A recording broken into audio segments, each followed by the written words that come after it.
नाम करते हैं आप सभी को। और आज जानेंगे राग कल्याण, जिसको हम यमन भी कहते हैं। तो यमन का सिंपल परिचय जानेंगे, विशेषता के बारे में जानेंगे और इसमें आलाप तान ये सब जानेंगे। तो राग कल्याण की बात करें तो प्रथम प्रहर निशि गाइए, गणिक कोकर संवाद, जाति संपूर्ण तीव्र मध्यम, यमन आश्रय राग।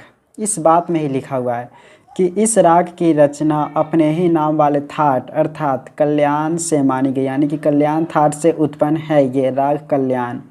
इसमें तीव्र मध्यम और अन्य स्वर शुद्ध प्रयोग किए जाते हैं। ग स्वर वादी नि संवादी माना जाता है। रात्रि के प्रथम प्रहर में इसे गाया बजाया जाता है। रात्रि के प्रथम प्रहर में इसे गाया बजाया जाता, ध्यान रखना है ये सब बात। इसके आरोह अवरोह दोनों में सातों स्वर प्रयोग किए जाते हैं, इसलिए इसकी जाति संपूर्ण है।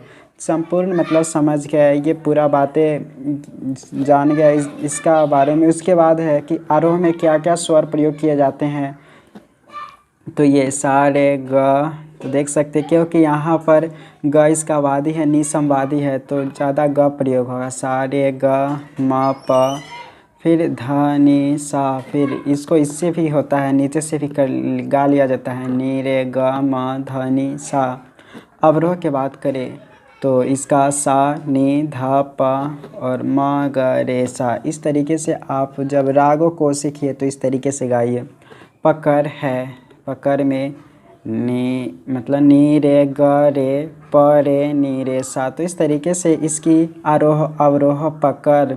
उसके बाद आगे हम देखेंगे कि इसका जो स्टार्टिंग होता है स्वर विस्तार भी हम इसका देखेंगे, यानी कि प्रारंभिक आलाप जिसको कहते हैं।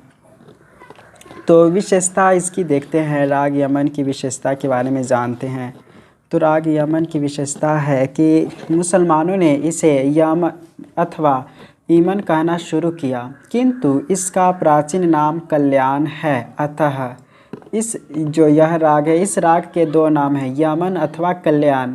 इन दोनों को एक में मिला देने से एक दूसरा राग हो जाता है। और इस नवीन राग यमन कल्याण में दोनों मध्यम प्रयोग किए जाते हैं।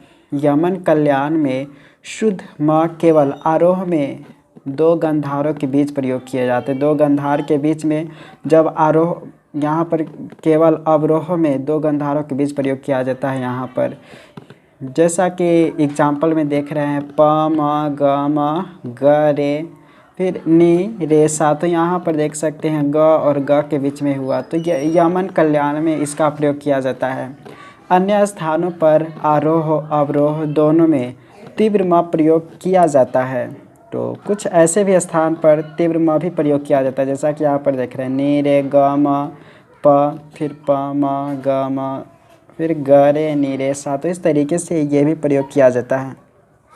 इसकी दूसरी विशेषता है कि कल्याण अथवा यमन राग की चलन अधिकतर मंद्र नी से प्रारंभ करते हैं और जब तीव्र म से तार सप्तक की ओर बढ़ते हैं तो पंचम छोड़ देते हैं। इसमें नी से प्रारंभ करते हैं और जब तीव्र म की ओर बढ़ते हैं तो हम ये जो प होते हैं स्वर, पंचम स्वर को छोड़ देते हैं। जैसे यहाँ पर देख रहे हैं कि नी रे ग म ध नि, तो इस तरीके से यहाँ पर देख रहे हैं नी रे ग म ध नि सा। इसलिए इसके आरोह दो प्रकार से लिखा गया है ऊपर। दोनों प्रकारों में केवल पंचम का अंतर है और कुछ नहीं। जैसा कि यहाँ पर आरोह दो लिखा हुआ है, एक में प है, एक में प नहीं है, तो दोनों तरीक़ा से इसका ये होता है। तो यही है कि कल्याण के कई प्रकार हैं, जैसे शुद्ध कल्याण, पुरिया कल्याण, जैत कल्याण इत्यादि नामों से इसे जाना जाता है। इन नामों से यह स्पष्ट है कि कल्याण शुद्ध और प्राचीन नाम है और यमन नहीं। तो प्राचीन नाम इसका यही कल्याण ही है, यमन नहीं है। इसके बाद आगे हम देखते हैं इसके परिचय में कि जो यह राग है, इस राग में ने रे और प रे स्वर समूह बार बार प्रयोग किए जाते हैं। उदाहरण के लिए इसका आलाप को देखेंगे तो नी रे और प रे ज़्यादातर प्रयोग किया गया है।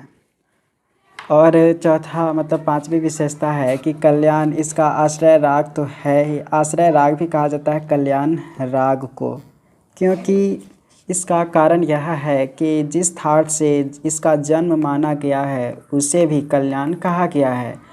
ऐसा क्यों? मन में इस शंका का उठना स्वाभाविक है। इसका समाधान यह है कि राग प्रचलन के बहुत दिनों बाद सभी रागों के 10 रागों में बांटा गया है। यानी कि इसका समाधान ये है कि इसी को क्यों कहते हैं, तो ये बात है कि जो थाट कहा गया है, यानी कि जिन्हें 10 थाट में बांटा गया है, और बहुत दिनों के बाद सभी रागों को 10 भागों में बांटा गया है जिन्हें थाट या कहा गया है। प्रत्येक राग को किसी न किसी थाट में रख दिया गया है। जिस समय थाट बनाए गए उस समय यह समस्या पैदा हुई कि उन्हें किन नामों से पुकारा जाए। अतः विद्वानों ने प्रत्येक विभाग में आने वाले किसी मुख्य राग के नाम पर ही उस थाट का नाम रखा। उदाहरण के लिए बिलावल राग के थाट को बिलावल और कल्याण राग के थाट को कल्याण कहा। इसलिए कल्याण और बिलावल जो राग होते हैं, थाट दोनों है, राग और थाट दोनों है। इस तरह कुल 10 राग है और उन्हीं नामों के 10 थाट भी है। उसके बाद अदर विशेषताएं हैं कि कल्याण की प्रकृति गंभीर है। इसमें बड़ा और छोटा ख्याल, तराना, ध्रुपद और तथा मसीत खानी और राजा खानी गते सभी सामान्य रूप में बजाई जाती हैं। इस राग की चलन 3 सप्तकों में होती है, तीनों सप्तकों में होती है। कुछ राग ऐसे भी होते हैं जो केवल मध्य और तार सप्तकों में गाया जाता है, किंतु कल्याण राग तीनों सप्तकों में गाया जाता है। अब न्यास के स्वर देख लेते हैं। न्यास के स्वर मतलब होता है कि इस पर ज़्यादा देर तक मतलब ठहराव जैसा होता है। न्यास के स्वर में है सा, रे, ग, प और नी। मिलते जुलते राग यमन कल्याण के तो जिक्र कर ही चुके हैं। कल्याण का जैसे बात कर रहे हैं कि नी, रे, ग, म, प, फिर ध, प, म, ग, रे, ग, रे, नी, रे, सा। फिर यमन कल्याण में बात कर रहे हैं तो नी, रे, ग, म, प, म, ग, म, ग, रे, तो नी, रे, सा। तो ये आप इसको नोट्स कर लेंगे तो अच्छा रहेगा। प्रारंभिक आलाप इसको देख सकते हैं। अगर ज़रूरत है आपको, तो ज़रूरत तो होगा ही, तो इसको आप स्क्रीनशॉट लेकर आराम से इसको कॉपी में लिखकर प्रैक्टिस कीजिए। अगर इस बुक का PDF चाहिए तो टेलीग्राम से डाउनलोड कीजिए। अगर व्हाट्सअप के द्वारा मांगेंगे तो डिस्क्रिप्शन में व्हाट्सअप नंबर है, उसके बाद पेमेंट थोड़ा लेंगे। अगर व्हाट्सअप के द्वारा लेंगे तो डिस्क्रिप्शन में है, तो वहाँ से देख सकते हैं। ये आलाप है, प्रारंभिक आलाप। 3 ताल में तालबद्ध आलाप का आप यहाँ पर स्क्रीनशॉट ले लीजिए जो आलाप है। तो 3 ताल में आलाप का स्क्रीनशॉट ले सकते हैं। फिर उसके बाद यहाँ से स्क्रीनशॉट ले सकते हैं पूरा खाली से 16 मात्रे के आलाप। तो इस तरीके के यहाँ तक स्क्रीनशॉट ले लिए होंगे अगर ज़रूरत है। तो उसके बाद हम आगे आते हैं तो इधर है 16 मात्रा की, यहाँ पर ताने देख रहे हैं। तो ताने भी 16 मात्रा का चाहे तो आप स्क्रीनशॉट इसका ले सकते हैं। उसके बाद कुछ प्रश्न है इसी राग से संबंधित, तो इस प्रश्न को भी स्क्रीनशॉट लेके चाहते हैं तो पढ़ सकते हैं। तो लघु प्रश्न ये है, तो स्क्रीनशॉट लेकर इसको पढ़ सकते। तो इस तरीके से इस बुक का अगर PDF चाहिए तो पेमेंट थोड़ा करेंगे तो हम दे देंगे। तो ये भाग 1 का है। तो बहुत बहुत शुक्रिया बने रहने के लिए। इसी तरीक़ा से अदर राग पढ़ने के लिए चैनल को सब्सक्राइब करें। तो देखने के लिए शुक्रिया, धन्यवाद।